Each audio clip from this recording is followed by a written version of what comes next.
Again, welcome back to my channel SK Studies. My name is Sarabjit Kaur and इस video के अंदर मैं explain करने जा रही हूँ chapter 3 metals and non metal. और इसके अंदर जो आज टॉपिक कवर किया गया है वो है reaction of the metal with oxygen. ये जो टॉपिक है वो आपको एनसीईआरटी बुक के अंदर टॉपिक 3.2.1 जो कि चैप्टर 3 के अंदर है वहां पर मिल जाएगा। वहां पे इसका नाम है what happens when metals are burned in air. तो चलिए हम वीडियो को स्टार्ट करते हैं।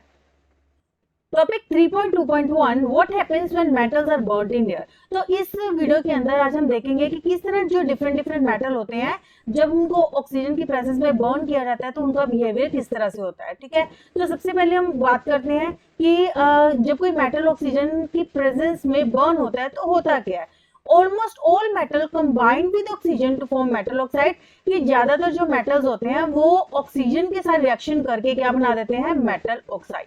ठीक है, तो for example when copper is heated in air it combines with oxygen to form copper oxide और ब्लैक ऑक्साइड। तो इसमें सबसे पहले हम बात करते हैं, अगर कॉपर की बात करें तो ये जो कॉपर होता है जब इसको हम एयर की प्रेजेंस में मतलब कि ऑक्सीजन की प्रेजेंस में हीट करते हैं तो ये क्या करता है, ऑक्सीजन के साथ कंबाइन कर जाता है तो क्या बना देता है, कॉपर ऑक्साइड। ठीक है, अब ये जो कॉपर ऑक्साइड बना ये कैसे पता चलेगा कि कॉपर ऑक्साइड बन गया है, क्योंकि जो कॉपर का ब्राउन कलर है ना अब वो ब्लैक हो गया, राइट। तो वो क्यों हुआ, क्योंकि अब जो पहले कॉपर था जब हमने उसको ऑक्सीजन की प्रेजेंस में बर्न किया तो उसने क्या बना दिया, कॉपर ऑक्साइड, और वो क्या है, that is black in colour. Now इसी तरह जो एल्यूमिनियम है दिस फॉर्म एल्यूमिनियम ऑक्साइड। ठीक है, जैसे कि एल्यूमिनियम हमने लिया जब हमने उसको ऑक्सीजन की प्रेजेंस में बर्न किया तो क्या बन गया, aluminium oxide, that is Al2O3। ठीक है, अब some metal oxide such as aluminium oxide, zinc oxide show both acidic as well as a basic behaviour. अब होता क्या कि जो मेटल की ऑक्साइड होती है ना उनका जो ज्यादातर जो नेचर होता है ना वो होता है बेसिक इन नेचर। ठीक है, बट अब ये जो ऑक्साइड फॉर्म हो रही है कब, जब हमने मेटल को ऑक्सीजन की प्रेजेंस में हीट किया, बर्न किया। ठीक है, अब उसमें कुछ ऐसी मेटल ऑक्साइड्स होती हैं जो acidic behaviour as well as basic behaviour दोनों ही शो करते हैं। तो ऐसी ऑक्साइड को हम क्या कहते हैं, एम्फोटेरिक ऑक्साइड्स। तो एम्फोटेरिक ऑक्साइड्स क्या होती है, some metal oxides such as aluminum oxide, zinc oxide show both acidic as well as the basic behavior. Such metal oxide which react with both acids as well as base to produce salt and water are known as the amphoteric oxide। तो मैंने क्या बताया कि ज्यादातर metal की oxide वो क्या होती है, बेसिक इन नेचर, बट कुछ ऐसी मेटल की ऑक्साइड हैं जो acidic as well as basic behaviour दोनों शो करती हैं और ऑक्सीजन के साथ रिएक्शन करने के बाद वो क्या बना देती है, सॉल्ट एंड वाटर। तो ऐसी ऑक्साइड को हम क्या कहते हैं, एम्फोटेरिक ऑक्साइड्स। ठीक है, तो ये तो बात हो गई। अब हमने क्या करना है कि मेटल ऑक्साइड्स के थोड़ा सा हम चैप्टर 2 को दोबारा से रिकॉल करते हैं। तो चैप्टर 2 में जैसे हमने किया था कि जो मेटल ऑक्साइड होती हैं वो एसिड के अंदर कैसे बिहेव करती हैं, बेस के अंदर कैसे बिहेव करती हैं। अब हम थोड़ा सा वो देख लेते हैं ताकि हमारा जो चैप्टर 2 है वो फिर से रिवाइज हो जाए। तो aluminium oxide react in the following manner with acid and base. कहते हैं अब ये जो एल्यूमिनियम ऑक्साइड है इसका नेचर क्या था, एम्फोटेरिक, मतलब कि acidic as well as basic. तो अगर इसका नेचर बेसिक है तो ये क्या करेगी, एसिड के साथ रिएक्ट करके क्या बनाएगी, सॉल्ट एंड वाटर। ठीक है, अब सॉल्ट एंड वाटर, कौन सा सॉल्ट बनेगा, एल्यूमिनियम क्लोराइड, और अलोंग विद इट क्या बन जाएगा, वाटर। इसी तरह जब एल्यूमिनियम ऑक्साइड एक बेस मतलब कि सोडियम हाइड्रोक्साइड उसके साथ रिएक्ट करेगी तो क्या बना देगी, सोडियम एल्यूमिनेट। ठीक है, तो ये क्या, और उसके साथ क्या बन जाएगा, वाटर। अब इसी तरह ये जो मेटल ऑक्साइड है वो ज्यादातर पानी में इनसॉल्युबल होती है। ठीक है, बट ऐसी कुछ मेटल ऑक्साइड्स हैं जो पानी के अंदर डिसॉल्व हो जाती हैं, उनको हम क्या बोल देते हैं, एल्कलीज। ठीक है, एल्कलीज क्या होते थे, एल्कलीज वो बेसिस होते थे जो वाटर के अंदर डिसॉल्व हो जाते हैं। ठीक है, तो मैंने इसमें क्या बताया कि जो मेटल ऑक्साइड है उनका नेचर क्या होता है, ज्यादातर बेसिक होता है। ठीक है, तो वो जब वाटर के अंदर डिसॉल्व ही नहीं होते तो ऐसे बेस जो वाटर के अंदर डिसॉल्व हो जाते हैं उनको हम क्या बोलते हैं, एल्कलीज। ये हमने चैप्टर 2 के अंदर स्टडी किया था। तो sodium oxide and potassium oxide dissolve in water to produce alkalis. अब वो एल्कली कैसे फॉर्म करते हैं, देखिए अगर हम सोडियम ऑक्साइड लेते हैं जब उसको वाटर के साथ रिएक्ट करवाते हैं तो वो क्या बना देता है, सोडियम हाइड्रोक्साइड, मतलब कि वाटर के अंदर डिसॉल्व हो गया ना तो इसको हम क्या बोल देंगे, एल्कली।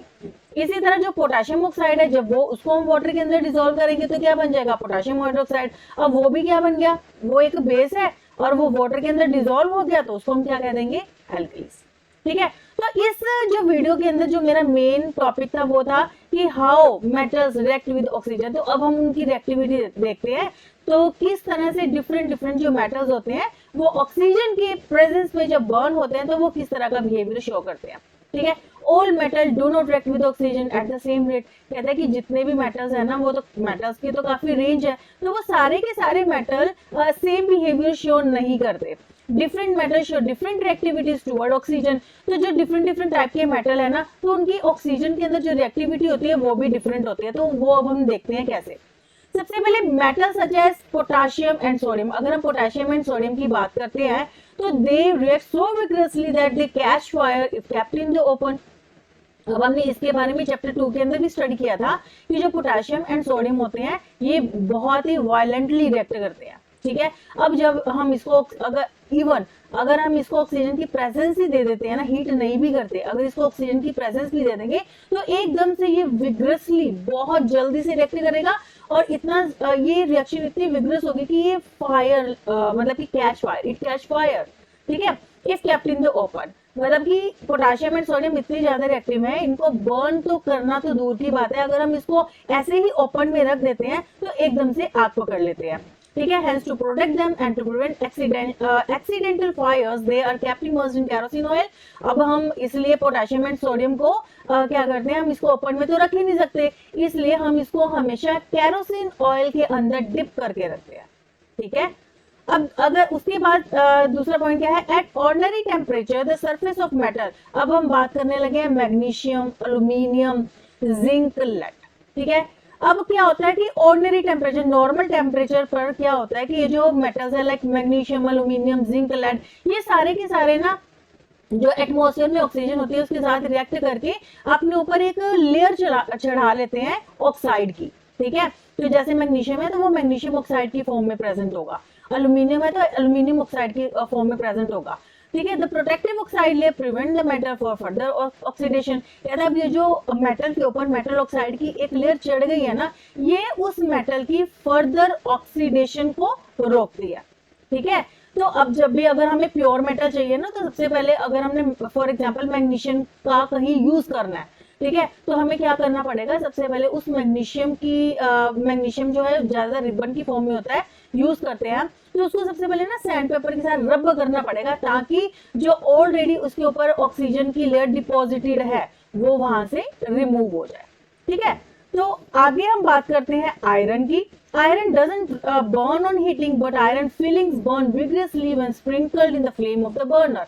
कहता है जो आयरन होता है, लोहा, ठीक है, वो हीट करने पर बर्न नहीं होता, बट अगर हम आयरन फिलिंग्स मतलब आयरन के बहुत ही छोटे छोटे टुकड़े, पतले से टुकड़े, ठीक है, अगर हम उनको बर्न करते हैं, इवन अगर हम उनको बर्नर के ऊपर स्प्रिंकल ऐसे ही छोड़ देते हैं, वो एकदम से बर्न हो जाते हैं। ठीक है, उसके बाद अगर हम बात करते हैं कॉपर की, copper does not burn but the hot metal is coated with a black coloured layer of copper oxide. अब इसकी तो रिएक्शन भी हमने ऊपर देखी ना अभी, तो कॉपर जो है वो बर्न नहीं होता। ठीक है, उसको हीट करने पर ऑक्सीजन की प्रेजेंस भी अगर हम दे दे तो वो हीट करने पर बर्न नहीं होता, बट उसका कलर चेंज हो जाता है, वो ब्लैक कलर का हो जाता है। अब ब्लैक कलर क्यों हुआ, क्योंकि उसके ऊपर भी ऑक्साइड की एक लेयर डिपॉजिट हो गई। ठीक है, वो कौन सी, कॉपर ऑक्साइड, जिसके कारण जो उसका कलर है ब्राउन से क्या हो जाता है, ब्लैक। इसी तरह जो सिल्वर एंड गोल्ड है, ये they do not react with oxygen even at the high temperature. कहते हैं अगर हम इसको जितना मर्जी टेम्परेचर देते हैं ये रिएक्ट करते ही नहीं। ठीक है, ये मेल्ट हो जाएंगे, बट ये सिल्वर एंड जो गोल्ड है वो ऑक्सीजन की प्रेजेंस देने पर उसके साथ रिएक्ट नहीं करते। It is all about the reactivity of the metals with oxygen. Thank you so much. So students, it was all about the reactivity of the metal with oxygen। मतलब कि अगर हम मेटल्स को ऑक्सीजन की presence में burn करते हैं तो वो किस तरह से अपना बिहेवियर शो करते हैं। ठीक है, तो होप आपको ये सारे के सारा क्लियर हो गया होगा। तो अगर फिर भी नहीं क्लियर है, कोई डाउट है, तो आप मुझे कमेंट सेक्शन में कमेंट कर सकते हैं, मैं उसका आंसर जरूर दूंगी।